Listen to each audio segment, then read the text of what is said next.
Internet.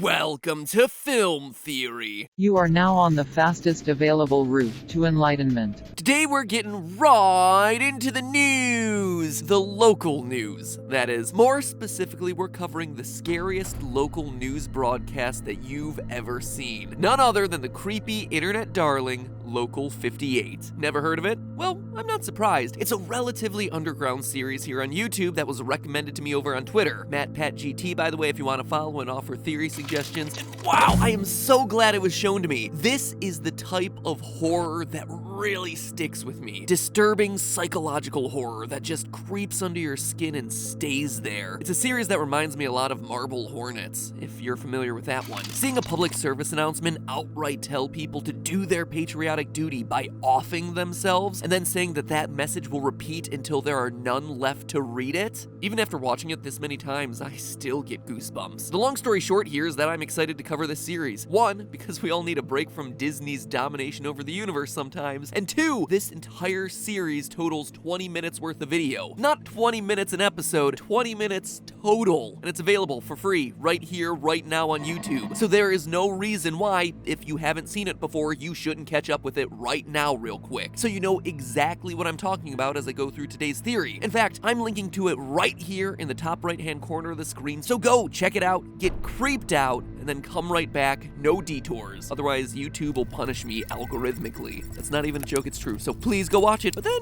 come back. Okay, you ready? Well, too late. There are no faces.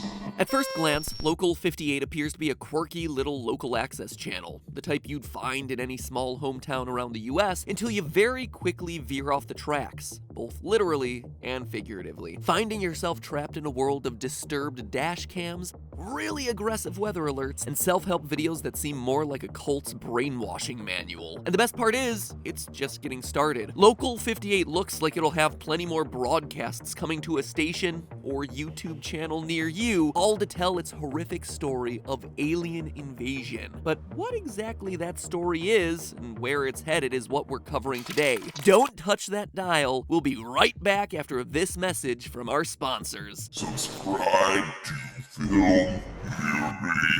In case you haven't seen Local 58's full slate of episodes, even though I did link to it and told you that it's only 20 minutes long, but I get it. Sometimes you don't want to do that sort of thing. Sometimes you just want me to tell you everything you need to know for the theory. So here you go. Here's a real brief rundown of the 7 episodes they've released in the order that they were published, which doesn't appear to be the order in which the videos are set in, but we're gonna get to that. The first video is called You Are on the Fastest Available Route, and is simply some dash cam footage of someone driving through a storm at night. It is super normal until the GPS system starts telling the driver to go off on abandoned roads and turn off his headlights. Then, in 300 feet, turn off your headlights. We see a flash, whoever's behind the camera runs, and the camera is knocked to the ground Blair Witch style. It's followed by Contingency, which appears to be a government announcement from the 1960s telling viewers that the United States has been defeated by a foreign country. In it, we see a series of instructions about how Americans should off themselves to preserve the dignity of the country, with the ominous phrase that this message will repeat until there are none left to read it. The video ends with the Local 58 station making a correction that the message was a hoax. But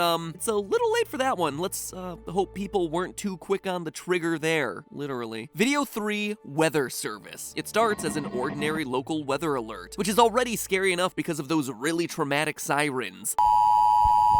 But this isn't any snow watch or flood warning that you're used to. This is about a meteorological event that makes it unsafe for people to go outside and look at the sky. There's a correction shortly after that, though, that tells viewers that the event is indeed safe for all to view and that the warning has been lifted, followed by instructions to go outside now. The video goes back and forth on whether we are or aren't safe before we end with a shot of the moon coming into frame and people screaming in the background.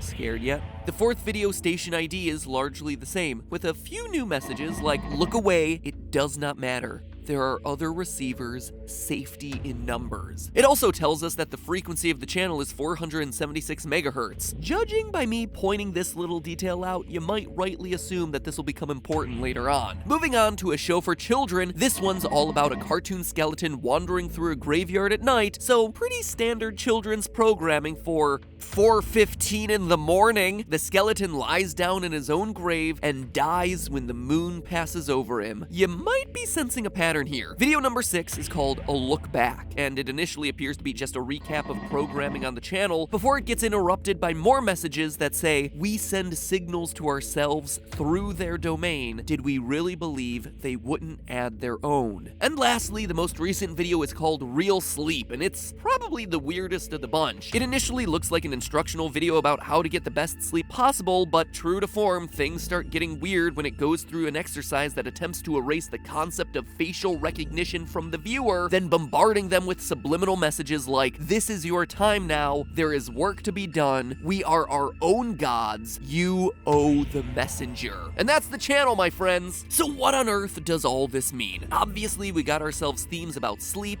the moon, and messages coming from outside of Local 58's broadcasts. That makes the conclusion that we're seeing something to have to do with aliens a pretty easy one to deduce, but it also leaves us with 3 main questions. 1, what are those aliens doing through Local 58? 2, what do they want? And 3, why are they interfering with local broadcast networks when they could very easily just be watching syndicated early 2000s episodes of Frasier? Let's start first with what we believe the aliens are actually doing, which is hijacking the radio signals through Local 58's airwaves. Interestingly, hijacking radio signals for public television is a thing that's happened throughout history, though not by aliens, at least that we know of. One of the most famous examples is the Max Headroom incident from 1987. A local TV station in Chicago was playing an episode of Doctor Who when the transmission was interrupted by a strange rambling figure in a rubber mask of 1980s cartoon personality Max Headroom. This goes on for nearly 2 minutes, during which time he spouts advertising slogans, references Michael Jackson, and gets spanked by a fly swatter. While the Max Headroom incident wasn't the work of aliens, the FCC never did catch the culprit. And it's an example of how someone can hack into local TV signals even with low-tech equipment. Station ID indicates that the frequency of Local 58 is 476 megahertz, and interestingly enough, we have indeed detected unidentified radio signals from space of similar frequency. Radio telescopes in British Columbia have picked up numerous fast radio bursts, or FRBs, from as far as light years away, and at frequencies as low as 400 megahertz, signals that scientists can't really explain the origins of. This kind of mysterious radio burst would lead us to believe that extraterrestrial invaders could use similar frequencies to intercept television broadcasts. And in the Local 58 universe, aliens are using those radio waves to send messages directly to us viewers, either subversively through programming like A Cartoon for Children, teaching kids to lay down and look at the moon like the cute cartoon skeleton, and sometimes in much more direct ways, like telling us to just look at the sky in weather service. This is all confirmed by that brief message in A Look Back. We send signals to ourselves through their domain. Seems to be talking about humans' use of antennas and satellites up in space. The they is presumably some kind of extraterrestrial. Their domain is space. And then the message continues, did we really believe they wouldn't add their own? Calling out that the signals are coming back to Earth having been altered, tampered with by the aliens with their own agenda. In short, there are multiple voices coming at us through the Local 58 broadcasts, one coming from the aliens and one coming from someone else, either a scientist or someone working at the station who knows what's going on. We see them fighting for control of the screen in weather service. First we're told to remain indoors, do not look at the sky, but is then followed seconds later with the meteorological event is safe for all to view. Warning has been lifted. But that all brings us to question number 2. What do these aliens want? I mean, the goal is clearly for us to look at the moon, as demonstrated by the cartoon and the weather report, but why? In this case, it seems like the series still has some unanswered questions, but we're clearly dealing with some kind of lunar bird box situation, where as soon as you look at the moon, you die, or you go crazy. While the mechanics of the actual moon kill are unclear, it seems like they're exerting an influence by hijacking people's willingness to follow instructions that they hear on the news. It's counting on the fact that we as humans believe what we're told on television and will follow it without question. There's no bolder example of this than the instructions that are found in Contingency. This is by far the most chilling video of the series, which appears to play an emergency broadcast segment that was supposed to have been destroyed back in the 1970s. It looks like a message that's related to the Cold War, an era in which nuclear tensions were high. The threat of death from above was more real than it ever had been in America's history, and the anti-communist bloc propaganda was everywhere. everywhere. In other words, it was a time in which Americans were feeling pressured to be patriotic and to fear the dangers that were coming from outside their borders. Contingency looks like it was probably the first transmission that the aliens sent via Local 58, based both on the date by which the message is supposed to be destroyed and in the overall video quality. Now, what happened after that? Since not everybody immediately followed the instructions on the television to off themselves, the aliens then resorted to messaging that they would hope would get people to kill each other rather than themselves and their families. And that's where Real Sleep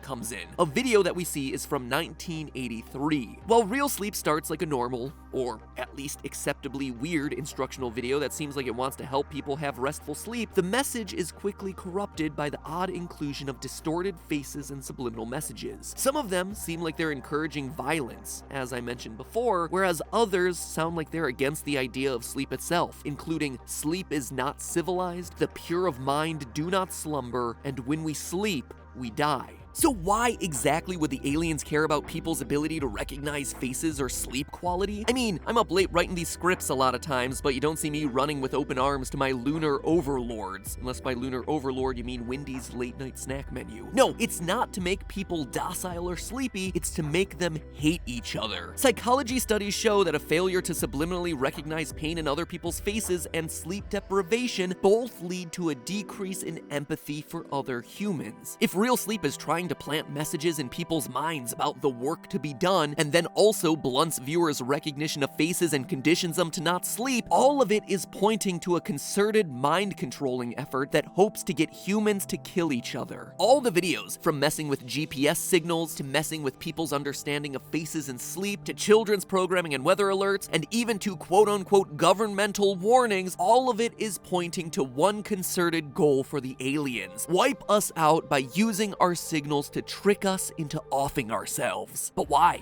I mean, yes, we're sending broadcasts through their domain, but that basically just amounts to a cosmic noise complaint. Why jump to kill us all off? Well, think about the initial timing of the alien transmissions. We can't pinpoint exactly when Contingency aired, but it's safe to assume that it was in or before 1970, since it says the message is not for use after 11/13/1970. We already talked about the fact that this was during the Cold War, but what I didn't specifically mention about that time period was that it was also the pinnacle of the space race. Like the Cold War, the space race was also a battle between the US and the USSR, but this time it was for cosmic supremacy, or at least lunar supremacy, and it featured the first ever moon landing by the Apollo 11 team in 1969. Now, I'm clearly a theorist, but it seems like Local 58 may be playing off of some of the conspiracy theories that exist around this massive scientific achievement, specifically the theory that the Apollo 11 crew saw aliens when they were visiting the moon. As the theory goes, after the lunar module landed with Neil Armstrong and Buzz Aldrin inside, there were a few minutes of silence between them and Mission Control back in Houston. This is just a true fact of what happened that day. But some people claim that in the period of silence, you can hear a discussion between Aldrin and Armstrong on their private medical channels about extraterrestrial objects. As a result, they rush to complete their mission, planting research mirrors on the moon, and then quickly hightail it out of there. Whether these, in my opinion, highly unlikely conspiracy theories are true isn't the point here. The point is that the timing works out for this event, the moon landing, to be the basis for Local 58's aliens and their motivation to want to kill us. We've made contact, and we've made them mad. And what's not up for debate is that Apollo 11 really did put mirrors on the surface of the moon as part of a way to track the moon's orbit using lasers back on Earth. And it just so happens that a few of the strange messages from Local 58's broadcasts do indeed mention mirrors. Weather Service explicitly warns people to avoid mirrors and later says, "He found me through the mirror." Moon alien conspirators also believe that the reason the space program ended as quickly as it did, and the reason that the Apollo 11 astronauts weren't more celebratory when they returned to Earth, was because they saw disturbing, disheartening things up in space and couldn't tell the public. And we know for a fact that someone working at Local 58 knows what's really going on here and is trying to get the message out, but just can't, which would seem to line up with that. Regardless, it certainly seems that the space program is responsible for the animosity that these aliens have for life on Earth. Maybe the aliens want revenge for being disturbed. Maybe the movie First Man is true, and Neil Armstrong is just really kind of a bummer to hang out with. We just don't have enough of this story right now to know the truth. But we do have one last hint about where the story might go.